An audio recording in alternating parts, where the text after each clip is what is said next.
Santiago Niño, buenas tardes. ¿Qué tal, amigo? ¿Cómo estás? Santiago? Roberto, ¿qué tal? Qué interesante lo del cine con Boyero y lo de Ridley Scott. Estaba pensando, Santiago, si esto de volver a rodar uno mismo un producto que haya hecho, si tiene algo, si puede tener algo de reto personal y si eso en economía también se hace.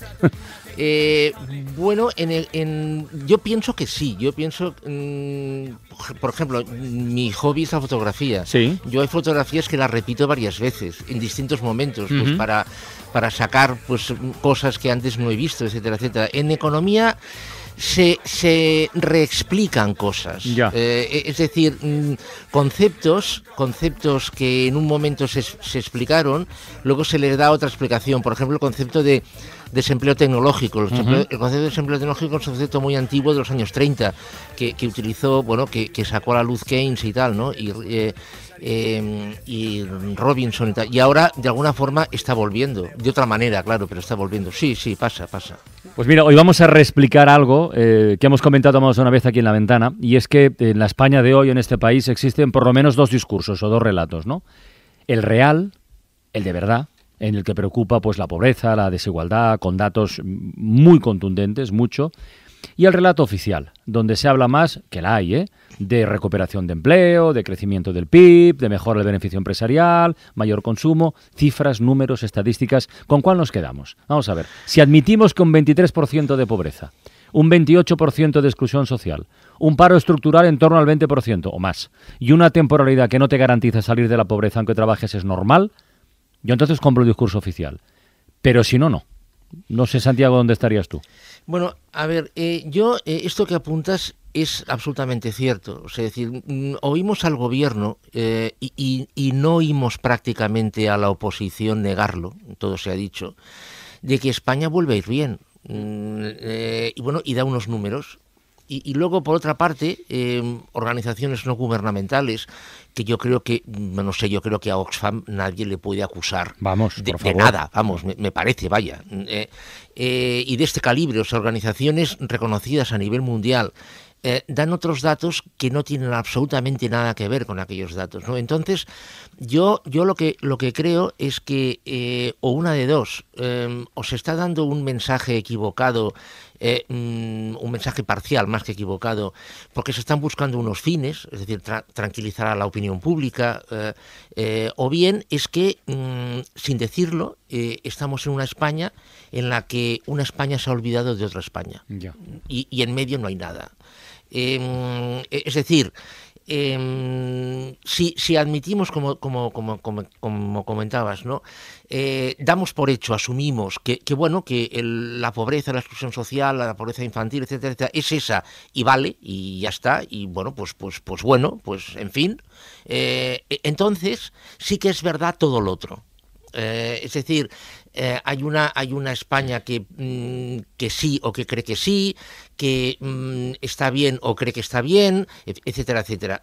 Pero entonces, perdona, eso significa aceptar, asumir como inmutable todo lo demás. Es decir, que hay un porcentaje de la población española y del territorio español que ha quedado excluido y así va a seguir. Tú tienes un concepto, Santiago, que lo has utilizado aquí en La Ventana más de una ocasión, que es el concepto de 1/3 o de un tercio. Sí. Que es una aproximación, a mí me parece muy certera, un retrato de cómo está estructurado, cómo está estratificada hoy la sociedad española, en 3 partes. Sí, es lo que yo llamo la sociedad un tercio. Es decir, a ver, no correspondería exactamente al 33% de la población. Pero va por ahí. Sí, es decir, y hay una parte que sí, hay una parte que claramente sí, o que bueno, está convencida que sí, que no ha habido grandes cambios en su vida en los últimos 10 años, que incluso ha mejorado, que bueno, que se siente tranquila, segura, relajada, bueno, etcétera, etcétera.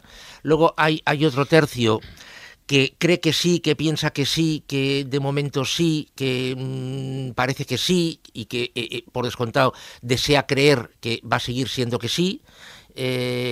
Puede alternar algún contrato temporal, pero bueno, hay una continuidad y hay un tercio que no.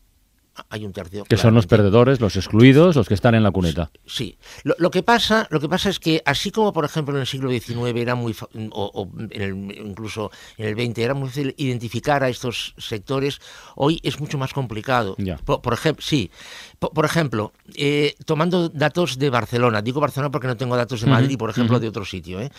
Renta media de Barcelona 100. Pedralbes, renta media 230. Ciutat Meridiana, media 39. Claro, ¿qué es lo que sucede? Si una persona que reside en Pedralbes no va a Ciutat Meridiana, no ve lo que pasa en Ciutat Meridiana. Y al revés. Y una persona que está en Ciutat Meridiana y no va a Pedralbes, no ve lo que pasa en Pedralbes. Con lo cual, hoy es bastante posible o es bastante factible que quien está en ese primer tercio, que sí. Ignore, desconozca, no sepa o no quiera saber, no lo sé, lo que pasa en otra parte. O sea, y esto pasa, insisto, puede pasar en la misma ciudad. Por ejemplo, siguiendo con Barcelona, la diferencia de esperanza de vida entre Pedralbes y Ciutat Bella es casi de 10 años. ¿De 10 años? Sí. Qué barbaridad. Entonces, claro, es decir, estamos hablando de una real... Y claro, y cuidado, Barcelona no tiene 30 millones de habitantes como tiene el DF de México, no, por favor. Es decir, es un enano en comparación con el DF, Barcelona. Bueno, esto extrapólalo pues, a otras zonas de España, etcétera, etcétera, ¿no? Esto también pasa en Francia, pasa en Alemania. Cuanto más pequeño es un país, pasa menos. Por ejemplo, en Dinamarca, pues pasa poquísimo, porque es muy pequeño, ¿no? Entonces, esta exclusión, esta pobreza tal, de alguna forma queda como embebida en todo el conjunto. Estaba pensando, Santiago, con esto que estás planteando, estaba pensando si eso puede tener alguna conexión o alguna relación con la política. Quiero decir, ¿existe algún estudioso, algún intelectual, algún historiador incluso, que está tratando de explicar la desaparición o el proceso de desaparición de los grandes partidos tradicionales, vinculándolo a la desaparición de la clase media? Sí. O a su transformación? De hecho, hay un autor francés, Christophe Joly, creo que es, que lo mantiene así directamente, que los partidos tradicionales se crearon para una clase media que ya no existe. Sí. Ergo, están desapareciendo. Yo comparto totalmente este punto de vista, pero absolutamente. Es decir, rebobinemos.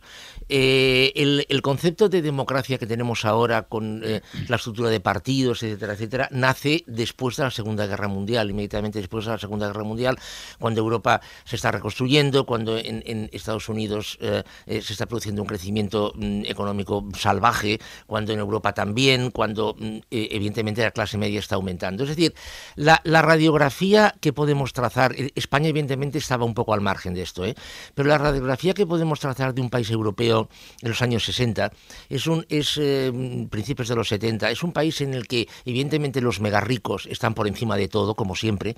Hay unos cuantos clase media alta que están bien, que están perfectamente bien o muy bien. Hay, bueno, pues evidentemente hay un porcentaje de excluidos o de clase baja, llamémoslo así, también, pero en medio hay un segmento enorme, que es básicamente quien vota, quien decide, quien discute, quien argumenta, quien se implica en los debates. Claro, esto está desapareciendo. Entonces, ¿qué es lo que tenemos ahora? Lo que tenemos ahora es unos perdedores, digámoslo así, ahí meto todo, que se están decantando por opciones políticas, no sé, se le llama radicales, yo creo que eso no lo llamaré radicales, pero bueno, por opciones políticas pues que no tienen nada que ver con lo otro. Hablando de Francia, por ejemplo, evidentemente ha ganado el señor Macron las elecciones, pero no olvidemos que el Frente Nacional ha obtenido 11 millones de votos. Sí, es una barbaridad. Entonces, sería interesante, perdón un instante. Sí, no, es que a mí me parece esto apasionante, la verdad. Sería interesante analizar la situación social de estos 11 millones de personas. Claro.